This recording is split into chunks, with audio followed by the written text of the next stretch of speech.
over the years is you are absolutely correct.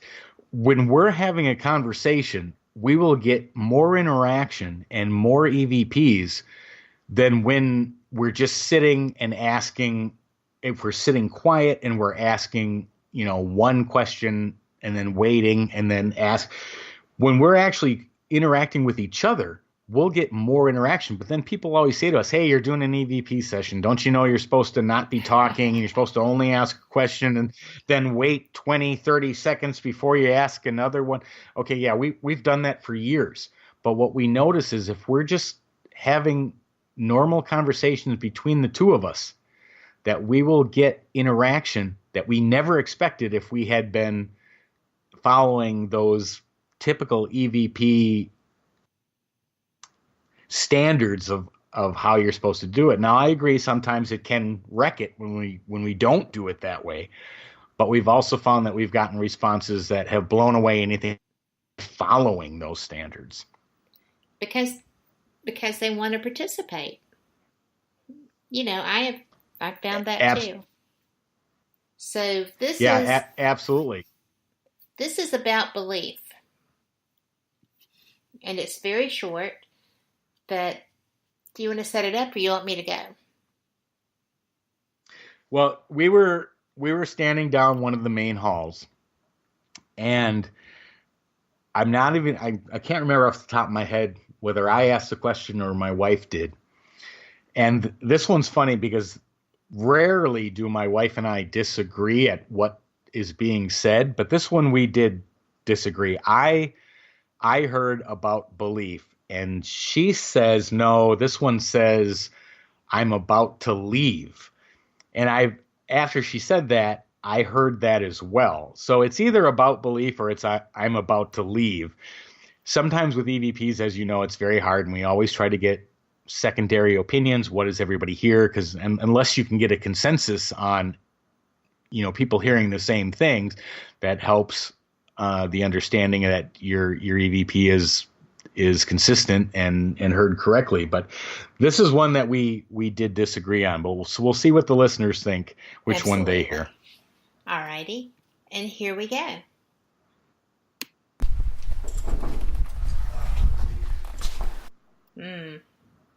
I'm not sure. Let's listen again.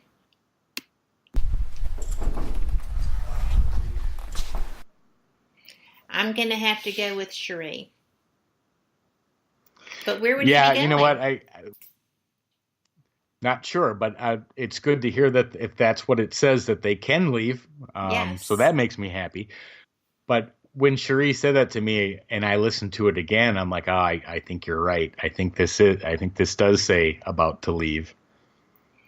People always assume that if you come across a spirit and, is communicating with you, that it must be trapped and we must set them free. And I used to believe that also, but I think it's very presumptuous because I've never died. So just because I feel like I'm doing someone a favor by,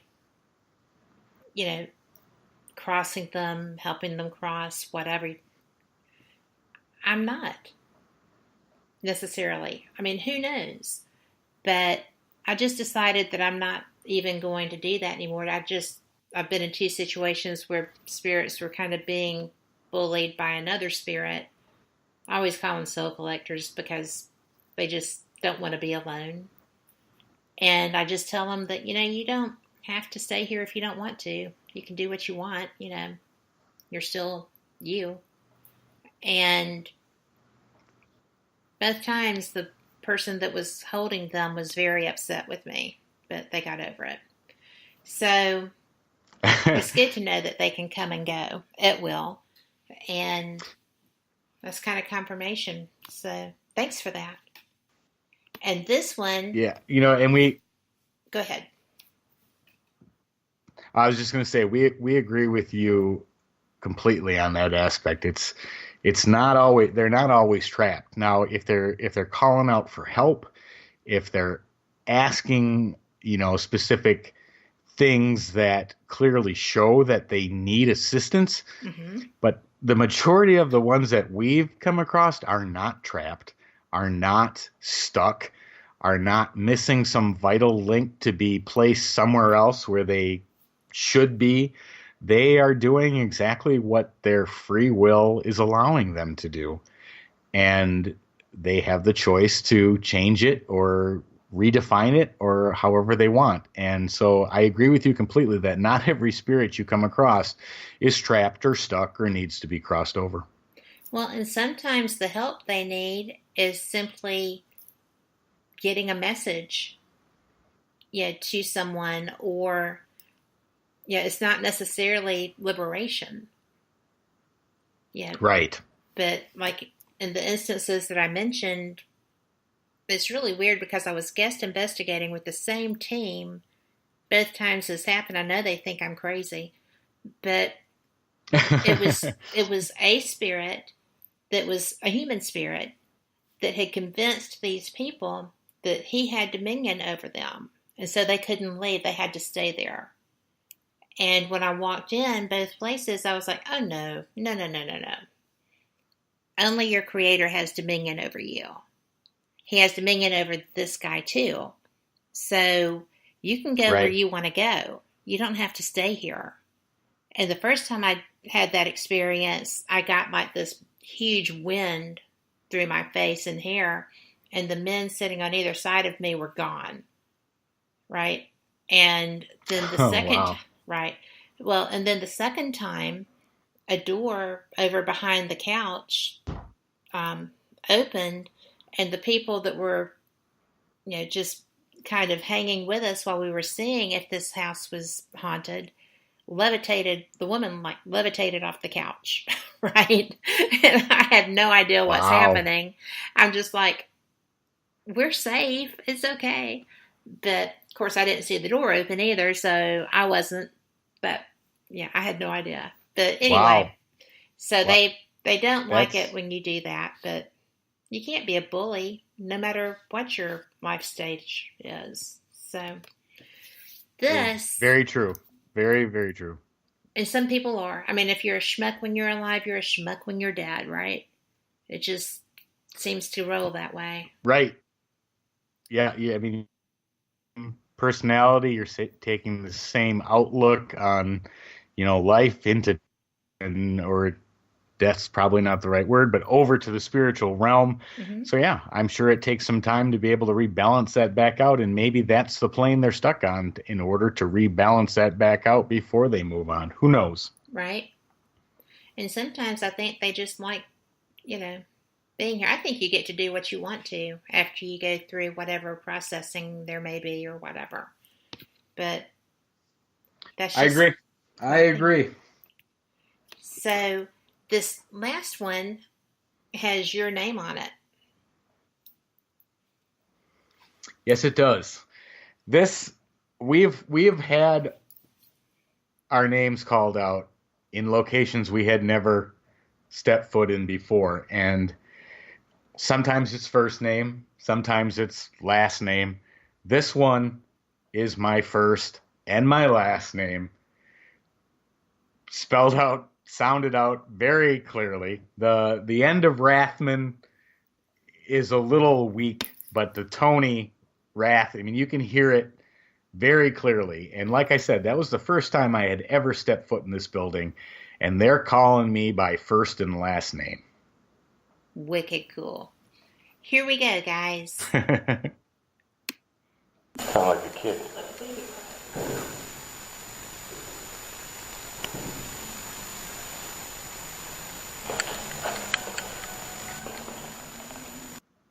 All right. Let's play that again in case somebody didn't get it. Sound like a kid.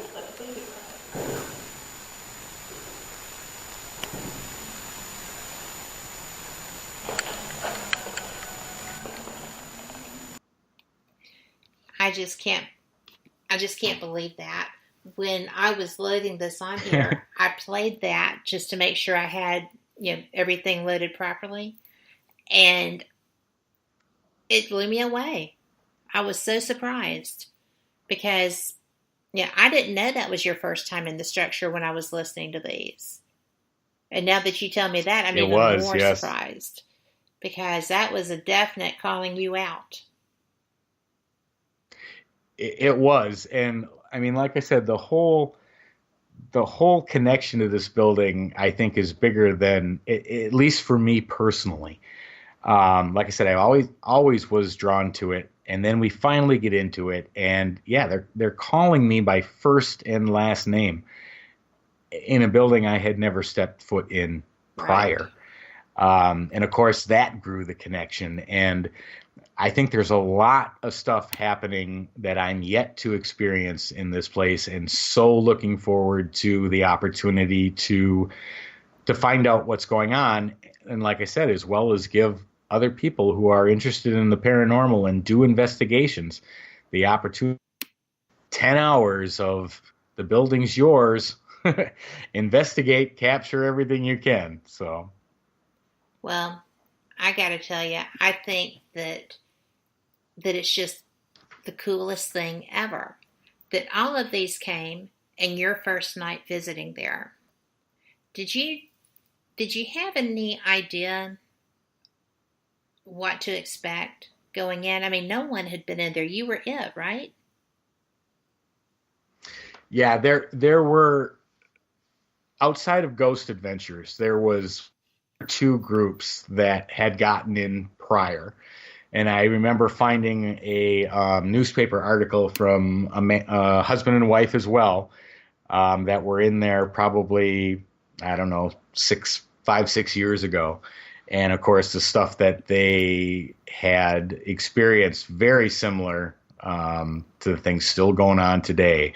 But yes, it has been very secluded as far as the people that have got the opportunity. But that's one of the things that makes it unique, is that this whole process of interacting with the investigators that are in there is unique compared to places that have been visited over and over and over and over and over. And right now is the opportune time to experience that, because that connection and that need for interaction is at its height right now. Yes. And, it's just a beautiful thing. I'm really looking forward to this, and I hope that I can get there this summer, because apparently I can only go to the desert in the heat of the summer. But we will be back, right? We will be back in 2 minutes, and we're taking our final break. Y'all enjoy this.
You're listening to WBHM Digital Broadcasting, the best in paranormal talk, only on Paranormal Experience Radio, broadcasting live out of Birmingham, Alabama.